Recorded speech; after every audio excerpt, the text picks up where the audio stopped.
Good afternoon and welcome to another program of Honestly Speaking. I am your host, Claude Skelton Klein, always delighted to be enjoined in your day. We trust that you are having a good one. We're locked right here, of course, on the great ZBVI Radio 780 on your AM dial. It is 5:03 on this Tuesday, November 4th, in the year of our Lord 2025. And we are deliciously proud to have you being joined in this conversation. Of course, we've been going for a couple weeks and thought we might have been going today, actually, because the House of Assembly was in session, but only for a short period of time. With that being said, we're always ready to go no matter what. So tell Lottie Dottie and everybody we are here after a couple weeks break, and we have some thoughts that we want to put on the table. We may come to some conclusions, at least mine's anyway. And as we continue to see where we go from this place, shout out to all of our seasoned and senior saints. Always delighted to have you and to hear from you and of your encouragement to our sister islands on Yos and Anegada, Virgin Gorda, all of our islands, inlets, coves where we don't even know anybody living. Cooper Island. People live on Cooper Island? I think so, right? People live on Cooper.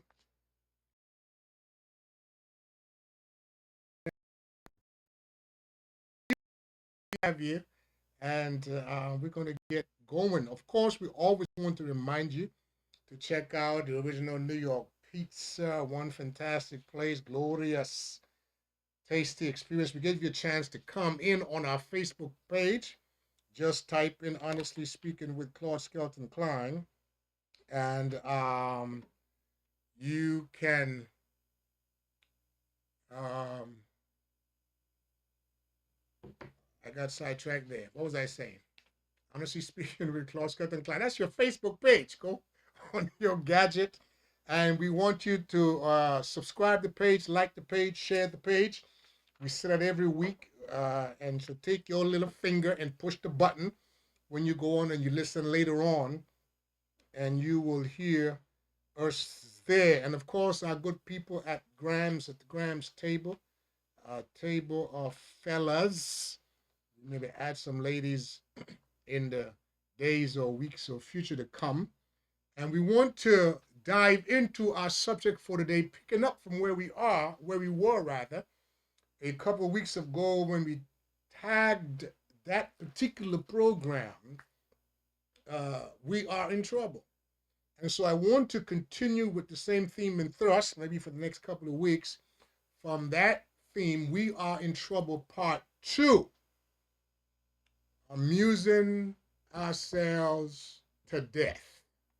As a matter of fact, there's a book, I forget the title, the name of the author rather of that book of that title, but it's entitled "Amusing Yourself to Death," um, and that's part of what's happening. Part of our dilemma, uh, and I'll say more about it later and next week.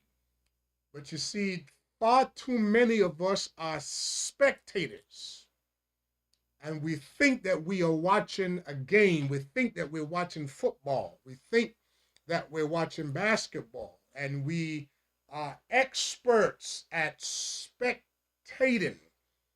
We think that this is a spectator sport rather than a participatory endeavor. And too many of us are standing on, too many of you are standing on the sidelines of life, and you are allowing life to happen to you rather than helping to shape and to navigate and to determine what kind of future you intend to have and what kind of future you would like for your children and your grandchildren. You cannot afford to stand on the sidelines of life and just let life happen to you. You cannot become fatalistic, F A T E, in your approach, which is to say, you come to the conclusion and you have determined that whatever will be, will be. That's not true. That is not true. You have a hand, you have a voice, you have some actions and some efforts and some energies to expend and to invest that will help determine what your tomorrows look like. And so we're in trouble. We're in trouble. But you know, the good thing about the psalmist, who the psalter in the psalm, who said that God is a very present help in time of trouble. Now, come closer. Let me talk to you religious folk, because some of you are looking for God to do some things that God ain't going to do, because it is not God's responsibility to do. God has gifted us with the faculties and senses, with the capacity, with the ability, with the genius, with the imagination, with the creativity to do for us what we and only we can do for ourselves. Come closer. There's some things, all things you must pray about, but there's some things that prayer alone will not accomplish. Yes, you heard me just say that. And even you can add fasting to it. When you get through praying, and after your 30 days and 21 days of fasting, you got to go do something. You have to commit yourself. You have to engage life, and you are being engaged in life. You cannot sit around and become experts in criticism where you're not even offering critique, but you're just criticizing. There's a difference. You are not just simply identifying the problem, but you are proffering solutions. You can't afford, your children and your grandchildren can't afford for you to be a spectator. And so gather around. We're gonna engage. Now, before I go any further into some local things, I want to acknowledge, of course, the folk in Jamaica. Their 2025 Melissa is tantamount to our 2017 Irma Maria. As long as you live in these islands, as long as you live in the path of paradise, paradise, the Garden of Eden, is fraught with snakes.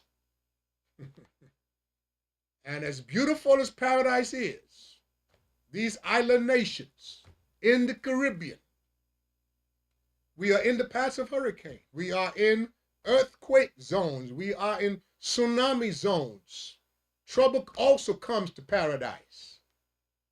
And so we do bear witness, and we do empathize, sympathize, pray, and our Rotary clubs are formulating telethons to help raise funds. Our club has already making contributions to Rotary Club of Central Tortola in collaborations with other clubs. We have ministries across church ministries who are pooling resources, lifting offerings, because it's not enough to just pray. You got to practice. You got to put some things in action. And so for the good people in Jamaica, those of us who have families and wives and spouses and friends, and those part of our Jamaican population who are belongers in this country. We want you to know that we, at least from the private sector, I'm not sure what the government has committed to, will do everything that we can. We know exactly what it's like to have a Melissa come through your space and your place. And so we are mindful, and we will do whatever we can with efficiency to deliver the assistance and the help to the people of Jamaica. Of course, when people are suffering and when people lives have been disrupted, it doesn't matter who the government is. They're going to get punished. They're going to get blamed. They're going to get the fault. They're going to catch all the HE hockey stick. So Prime Minister Holness and his gang, of course, they're going to get licks. One of the reasons why the National Democratic Party was voted out in 2019 was because of what happened in 2017 and how they managed or didn't 2018. If you remember, in the United States Virgin Islands, shout out to the people in the U.S. Virgin Islands, we were so distressed here, we started listening to Governor Mapp because we thought from here he was doing a great job. But came election, the folk put a shit of licks on him. As a matter of fact, they even wrote a song on him, says, "You think we forget?" So it doesn't matter who the government is. But the Holness, you're going to get some licks. You're going to get some licks. This thing is new. When it happens, you can't prepare for no Cat 5. You got to hunker down, hope the wind and the water don't take you out.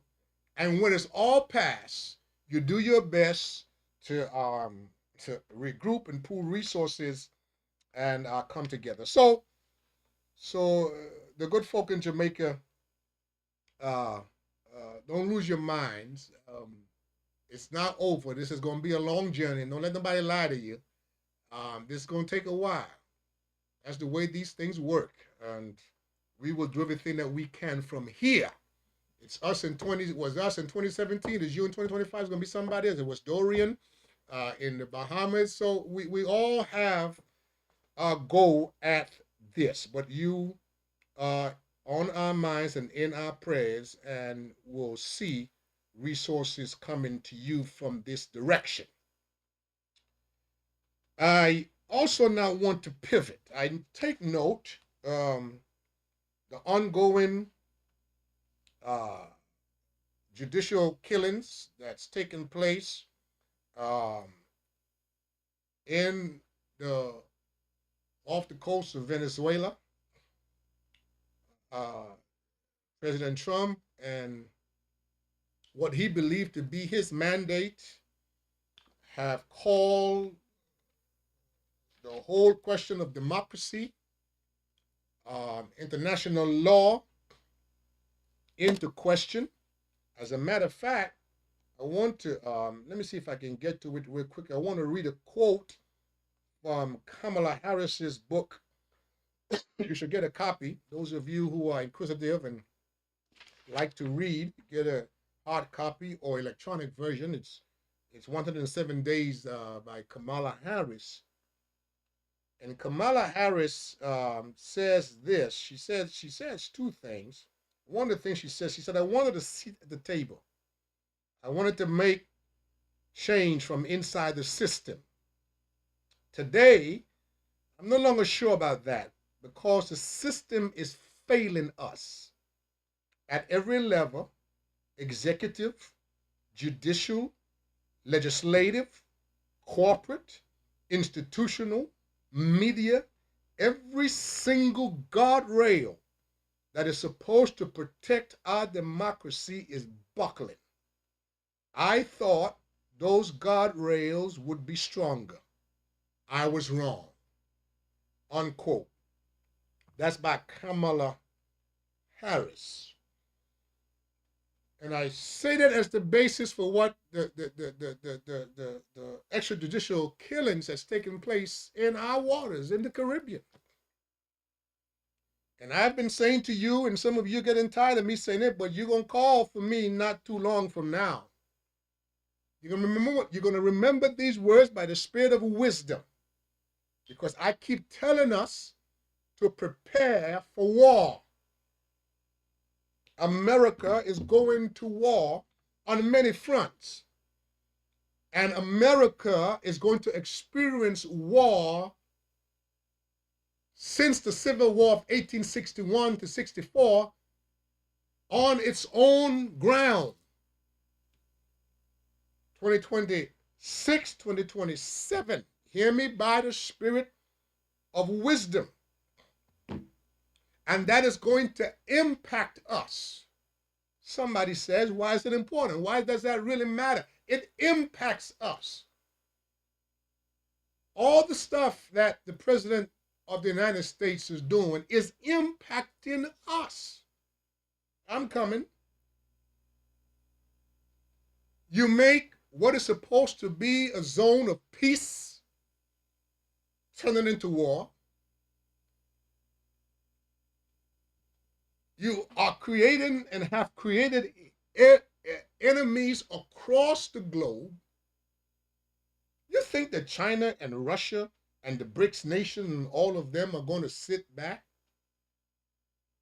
You think that cyber warfare is not going to be engaged? You think that electric grids and water dams are not going to be impacted? You think that satellites are not going to be interrupted? You think that with their SNAP program, people losing jobs by the thousands every day, being furloughed, disruption with the shutdown in air transportation. People can't pay their mortgage, their rent, their insurances, child care, buy food. You think that what's happening there is not going to impact us? These same people who get on these carnival ships, these same people who get on Royal Caribbean, these same people who get on Norwegian and Disney and all these other cruise lines that leaves out of Fort Lauderdale and Miami. What's happening there has a direct and an immediate impact on our tourism product.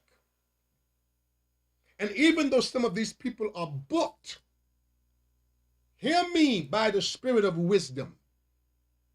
In this upcoming cruise tourism charter boat season, even though so many of them are booked, we have to brace ourselves for the disruption. And even those who make it here are not going to have the kind of disposable income to spend in King Garden Bay, to spend in Long Bay, to spend across this country. Brothers and sisters, we got to pay attention. We have to stop amusing ourselves to death. We are in trouble. But it's not good enough to just say that. What concerns me the most, with all that's taking place, Trump picking fight in Venezuela, Trump picking fight in Nigeria, food supply chains being snapped. And what's concerning to me, we are not prepared and are not preparing. You ask the BVIEC how much supply they have in diesel. You know what happens when countries go to war and trade and shipment? Somebody say, you're scaring me. Well, I want you to get scared because it looks like some of you are not going to move until you're scared to death. That's better than amusing yourself to death.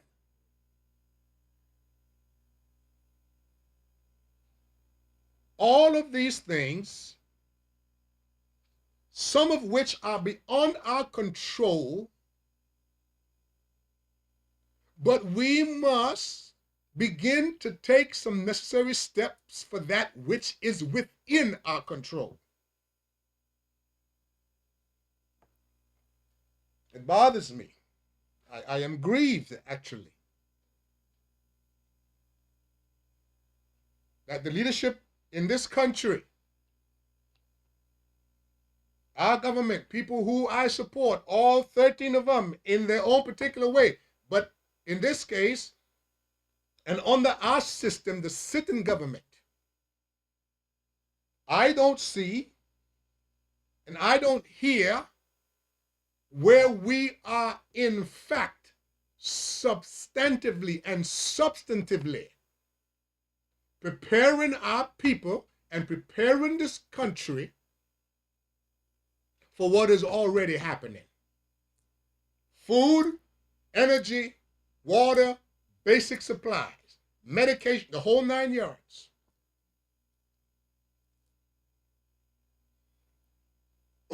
And I'm willing and I'm open to stand corrected. If you show me, don't just tell me. If you show me, and we gotta stop falling for the okey doke of folk talking stuff. Show us how this country is bracing itself for the impact.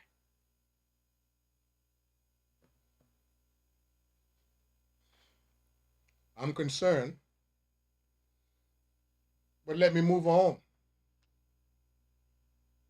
Let me move on. I take note of a couple of things. One, I noticed the statement by the Speaker of the House, Honorable Kareem George Massacott, a young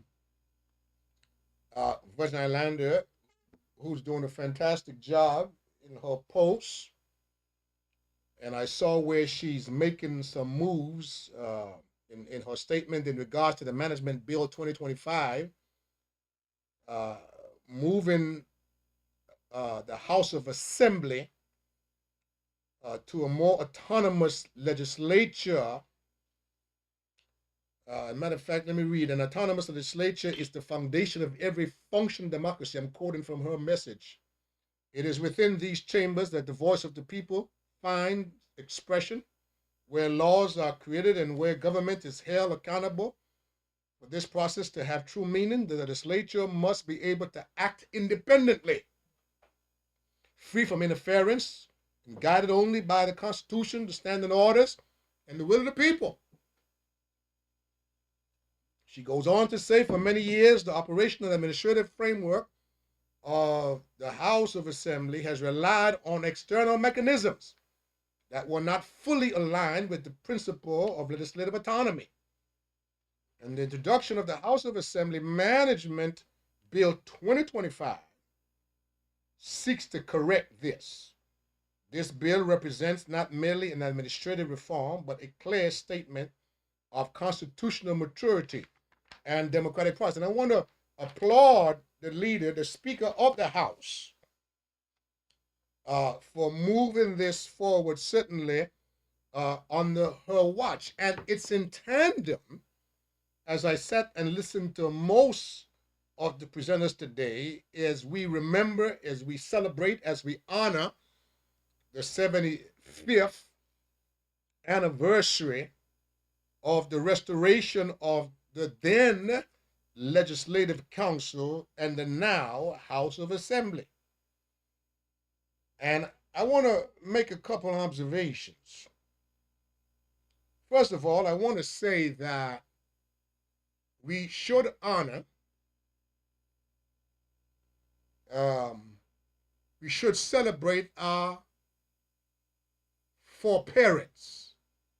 And I want to make a note here about something else. I want to encourage this country.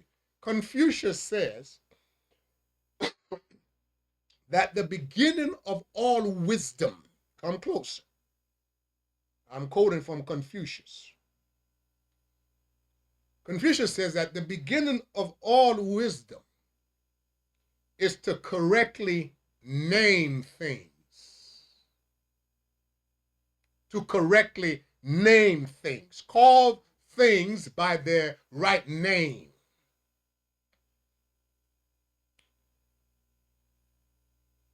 the 75th anniversary celebration, then the Legislative Council, now House of Assembly. And why I threw in this quote from Confucius. I hear words like territory, overseas. Listen, I want to say to Virgin Islanders, we are not no overseas territory. We are not a territory. That's the name that the United Kingdom, who are now our partners on this journey for our 2007 Constitution, but were our colonizers in 1949 and prior. You got to name things. Call it what it is. I hear some of our legislators still using the words like territory. We are a country. Now somebody's going to tell you that because you are not independent, you're not a country. As a matter of fact, they have scared you into even using the word independent. I hear you all in there talking about self-determination. You are on a self-determined path which shall result in your independence. You cannot be afraid. You cannot be ashamed. We have always been a self-determined people. That's not what it's about. It's about independence. And what the Speaker of the House in her presentation here is seeking to do and is in tandem with the special House of Assembly today in remembering and honoring our foreparents. Stop saying forefathers. When you say forefathers, it's not gender neutral. It sounds like you're only referring to the males. Women have always been a part, an integral part. But because of our chauvinism, our patriarchy, their names are oftentimes dropped from the roll. We even question the dear lady, Miss Lake, whether or not she was part of the march. You see, that's how we treat women. That's our chauvinism. You tell me anytime we as a people have made any progress where women were not alongside the men in a patriarchal society doing the work, crossing the T's and dotting the I's and ensuring that we had what we need. The proper word to use that is inclusive is our foreparents. The proper word to use is country, ocean state, island nation. Stop allowing yourselves to be named. You know, some people, especially black people don't even like me sometimes or other people to raise the issue of race enough. Race is the one subject that becomes radioactive. Come closer. Get your butts all tight. As a matter of fact, let me see if I wrote it down. Follow me good. As we remember today, it is that Jewish author, historian, Yuval, wrote the book Sapiens, and his profession is that of a historian. And Yuval, which I agree with, says that history is not simply a study of the past. Come closer. History is the study of change, how things change. That's what history is.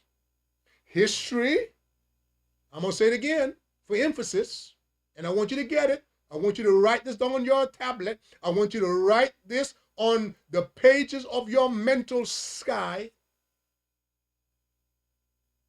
History is not simply a study of the past. History is the study of change.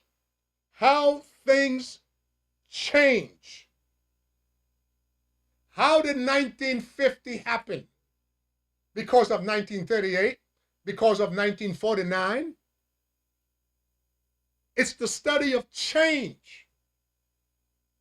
Change does not happen by chance, by incident, by fate, F-A-T-E. Change happens because somebody or somebodies make it happen. History is the study of change. How did we come to 1950? What is it that happened before that led up to? What is it that was taken from you? What is it that transpired? What dastardly deed was exacted? What happened? Honorable Julian Fraser was right. He didn't go far enough, but he was in the right direction. We celebrate 75 years of progress, but the truth is we're 75 years behind. Why? Because we operated in a system. Come closer. Of white supremacy, of an ideology, of a philosophy, of a theology that said people of color, black-skinned people, were inferior. That black-skinned people were not fully human. They went as far as saying that black-skinned people did not have a soul, and therefore they need salvation. You study the Society for the Propagation of the Gospel. History is a study of change. We should have never had to have a 1950, a 1949. We had a 1949 march because of the oppression. We had a 1949 march because of the legacy of slavery. We had a 1949 march because of the legacy of colonialism. And we are here still referring to ourselves with inferior nomenclature, mislabeling ourselves with words, language, and systems that keeps us subject. I know y'all don't let me talk about that, but come closer. We're going to talk. This is honestly speaking. You are not public servants. You're public officers. You're not civil servants. You're public officers. You got to decolonize your vocabulary. You have to decolonize your theology, the way you think and talk about God. Is this too heavy? No, come closer. You got to stop amusing yourself to death. We're in trouble. And so I listened to most of the presentations. All were good presentations. I thought that Honorable Kai Reimer was particularly articulate in his presentation by stepping back and then coming forward. I thought that Honorable De Castro, who is gifted with oratory to begin with, I thought she was quite masterful in her presentation. I found it interesting that one of the last statements that Honorable Julian Fraser made when he said that he exhorted the Premier in the House that if they were not going to go to the UK to negotiate the Constitution with one voice, don't go. My spirit was quickened when I heard him say that, because it gave utterance to what I've shared from this table and this program before. There's some folk who got upset with me because I told them that the government of the day and the leader of the opposition and the opposition in general are not in step with each other. And unless you have a change at the head of the leadership of the opposition, don't go. I know it's a tough statement. I understand and I appreciate that.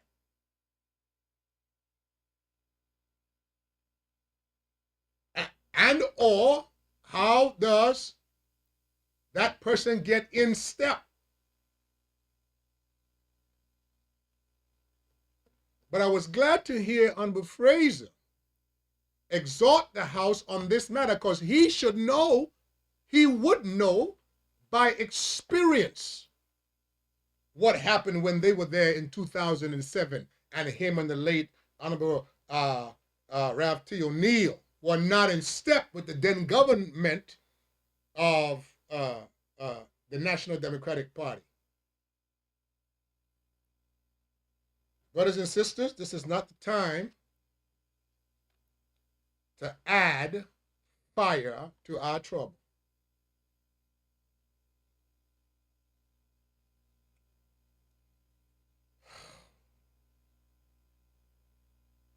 History is the study of change. And here we are again on the cusp of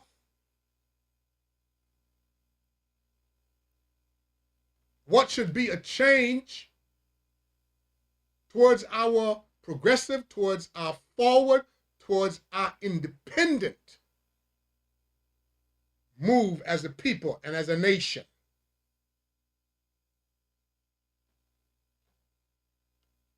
I've said before, others have iterated, some have used it as a weapon to say why you're not ready for this and why you're not ready for that. But education, and more so re-education,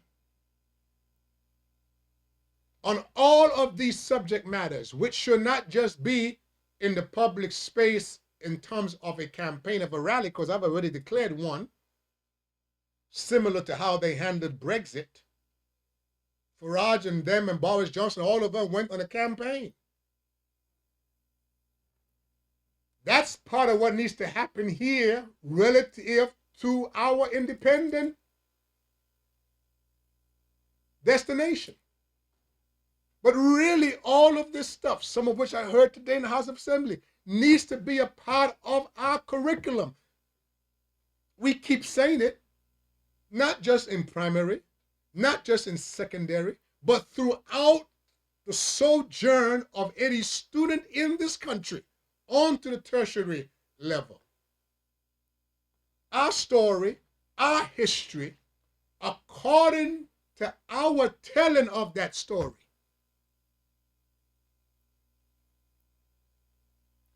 when you listen to people like the historian, our local Dr. Smith, Angel Smith, who go back with the diagrams and the artifacts that says that this place was peopled at the same time that Solomon was building the temple in Palestine. Our people, and we as a people, not just from the African diaspora, but people of color, have always been here. That's why it kills me that, when folk use the word indigenous to weaponize or to put forward a statement that you are not. The hell you are. That's exactly what you are. Indigenous. Now, of course, for our purposes and some of what we're trying to accomplish with the particulars, we are using vocabulary such as ancestry when we speak of particular subjects, but I'm going a little deeper than that.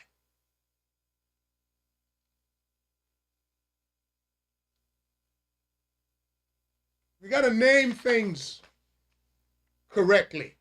For example, we say Israel and the Palestinians were at war. Israel was not at war. You don't have a war when you have nukes and all kinds of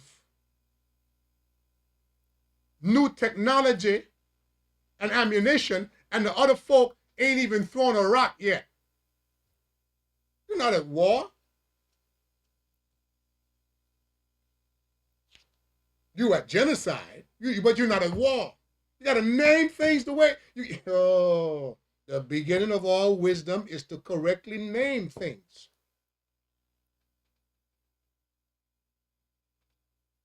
Part of what's happening to us, those of us who've been living for a while, long enough, have listened to the wisdom of the frog in the kettle, and how they've told us that if you put the water at room temperature and put the frog in it, you just stay there. But if you turn the fire on, that water heats up slowly, steadily, surely. The frog stays in what turns out to be the boiling water because the frog keeps adjusting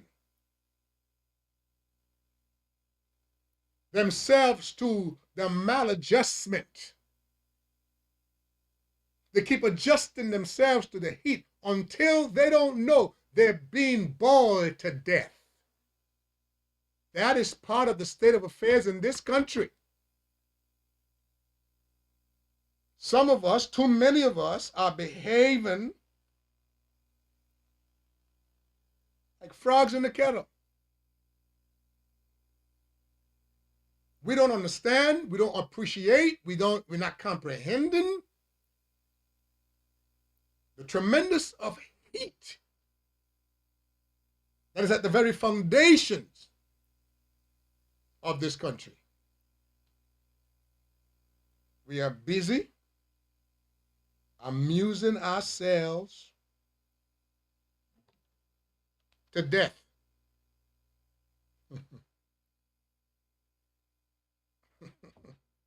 Somebody's sending me a note here about Trump. I'm going to come back. Listen to me. Trump is America's mirror. I'm coming back to what I was saying. I'm responding to this quick note here. Trump is America's mirror. And they have placed him in the highest seat of power. The Senate and the Congress are just reflectors of that mirror.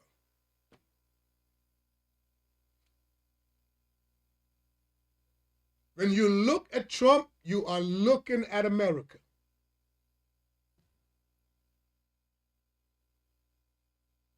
And a percentage of Americans are shocked with what they see because some of them naively believe that they had actually gotten past that.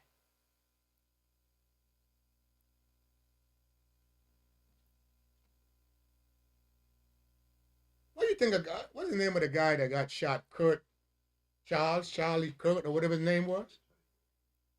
I see some of us surprised that Charlie Kirk was being made a martyr and flags were at half staff mass. This is what a white supremacist system have always done. They've always celebrated persons with these racistic patterns and behavior and ideology and practice. That's what they've done. And I know some of you don't like to hear me talk about matters that concerns race, but I don't know how else we're going to get to the bottom of what's taking place. As a matter of fact, let me see if I can find. Let me go to my notes quick and see if I can find a note here by. I'm gonna come back to him. I don't think I forgot where I was going. Um, oh boy! Every time you're looking for something, you can't find it. I'll have to bring it back to you next week. But I wish I could have put my hand on it. It's a quote by Professor Bayou that I made a note of some time ago. Um, I can't find it, but I'll come back. I'll come back to you with it later on. I'll come back to you with it later on. So now back to us locally, back to us at home. Amusing ourselves to death. We as a country, this country, we as a people, got 10 minutes. We are behind the ball in engaging in strategic planning. We need, the Virgin Islands is in need of a 2045, I'm calling it, a Virgin Islands 2045 development plan. Study shows that 5 years, increments of 5 years, are a realistic economic cycle. So what I'm saying to us, we need a strategic plan to address some immediate needs. We gotta take care of some immediate needs. The space, the pace at which things are moving, there's some things we have to turn aside and address so as to brace ourselves for impact, economic impact, particularly in our tourism product and in our supply chains.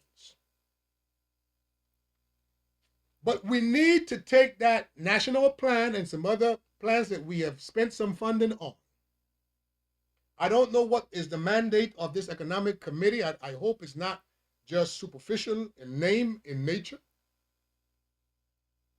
But we need to come up with a 20-year plan with 5-year increments and determine what are the priorities of the first 5 years. And then to match our budget, to match our human resources, that is commensurate with the priorities of this 20-year Virgin Islands Development Plan, 2020-2045, and focus on the first 5 years. I hear Honorable Skelton talking about addressing our healthcare system, and we should, and we ought to. And by the way, Virgin Islanders and the Virgin Islands, come closer. Come closer than that. Hear me when I tell you. Yes, we've made mistakes. Yes, we've had missteps. Yes, there's some things that we could have done differently. But hear me when I tell you, even with your cracks, you're still a master. Virgin Islanders, I'm talking to you. With all of our faults and failures and foibles, even with all of that, you are still a master. The fact that you've been swimming upstream all your life as a people, as a nation, you are still a master. The fact that you've been set 75 years behind and have come this far, you are still a master. Stop apologizing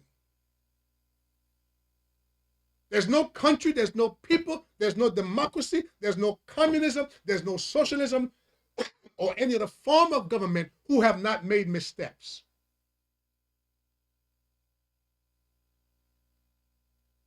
You are still a master with all of your cracks. Celebrate that. Let me go back to the strategic plan. I am calling for a Virgin Islands 2045 development plan where we bite it off, because study shows economic 5-year periods are good, normal economic cycles in which to understand emerging powers and how things are changing. If it is, you think I lost my point? I haven't lost my point. If it is that we want a better health care system, how many doctors do we need? How many nurses are we going to need? By 2035, who are we identifying at Elmo Stout High School? Who are we identifying at East Laverty Stout Community College that has aspirations to become doctors, nurses? And how are we funding those specialties to ensure that by 2035, 2040, 2045, we have the numbers that reflect what is it we say that we are desirous of? Listen, people of the Virgin Islands, if we don't do this, all the House of Assembly and all your elected officials gonna become nothing more than talking heads. There must be a strategic plan supported by the resources, both human and financial, reflected in your annual budgets.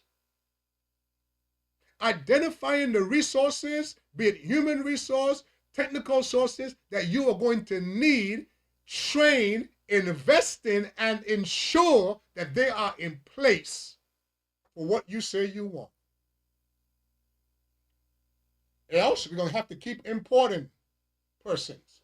And then we're going to complain about who is the head of the airport authority, who is the head of the BVI Ports Authority, who is the head of trade, who is the head of custom, who is the head of immigration. I'm telling you now, hear me by the spirit of wisdom.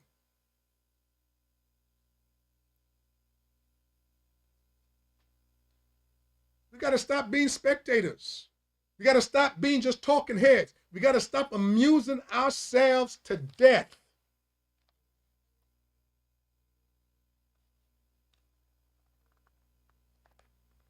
You're allowing, I wrote it down on here.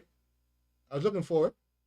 You're allowing the real estate of your brain to be eroded by amusing yourself.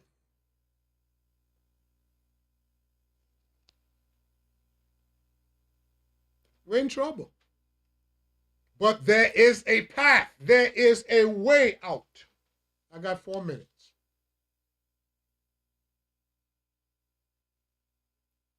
Do not look for deliverance from the outside. Ask Fonseca, ask Faulkner, ask De Castro, ask all the unnamed women and persons.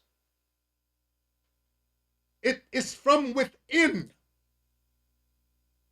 You got to be bold. You got to be courageous. You got to be imaginative. You got to be curious.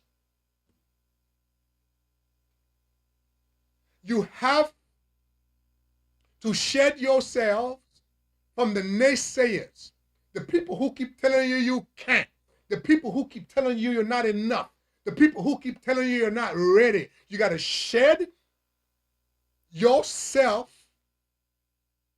from those people.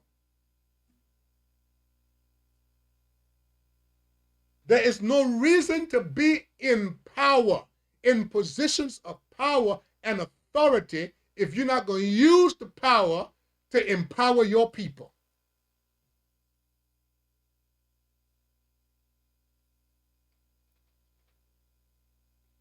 History is not simply the study of the past. History is the study of change, how things change, how things are going to change regarding food security.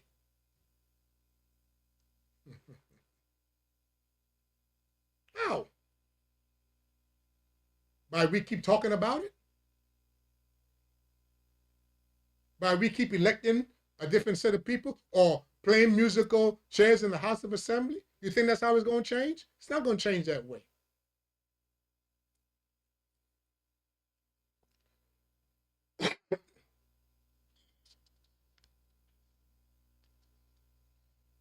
I want to close on this note. So I paused for a long time. You thought I was gone. I'm still here. Beverly in there rolling her eyes at me. Come closer. Listen to me. There are a lot of things happening outside of us. The journey is about the end. It's not about where you started. And the key to the end is that you can't look like what you look like when you started. Are you listening to me? The butterfly does not look like a caterpillar. We as a people, the journey we are on, the destination that we are headed, we cannot look like how we started. Let's go through this process boldly, courageously, with wisdom and humility. This is Honestly Speaking. I am Klaus Kelton Clan, and until next time, God bless you. Enjoy the journey. Fight the power.